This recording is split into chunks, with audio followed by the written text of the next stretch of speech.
তুই দেখোস না ইউটিউবে কত বড় বড় ইউটিউবারদের আমি কালেকশন ভার্সেস হারাই দিছি, তুই দিয়ে আবার বেশি বেশি কথা কস। শালা বটের বাচ্চা বট ভাই, তুই বট প্লেয়ারই এত বেশি কথা কেন কস? ভাই রে ভাই, তুই আমার হাসাইলি। তোর মতো বটের বাচ্চা বট যদি আমার সাথে কালেকশন ভার্সেস করে এক রাউন্ডও জিততে পারবি না। আরে গাইস, এটা তো অনেক রেয়ার বান্ডেল, এটা তো আমার কাছে নাই। ও ভাই সাহেব, এর কাছে তো অনেক ভালো ভালো বান্ডেল আছে। এই দেখি বাংলাদেশে কালেকশন ভার্সেস কিং।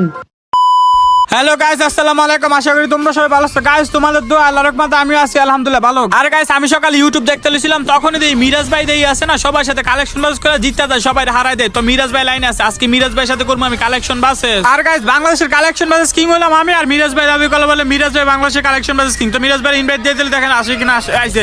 এই মিরাজ ভাই, আসসালামু আলাইকুম। ওয়ালাইকুম আসসালাম ওয়া রাহমাতুল্লাহি ওয়া বারাকাতুহু। তো মিরাজ ভাই কি অবস্থা, কেমন আছো? এই তো হান্টার ভাই, আলহামদুলিল্লাহ ভালো। তুমি কেমন আছো? এই তো মিরাজ ভাই আছি আলহামদুলিল্লাহ ভালো। তো তুমি কি করো? শোনা ভাই, তুমি তাড়াতাড়ি গেমে আসতে বললা যে, কোনো কাজ আছে নাকি? তাড়াতাড়ি আসতে বলতাম না তো কি করবো কল? তুমি বলে বাংলাদেশের কালেকশন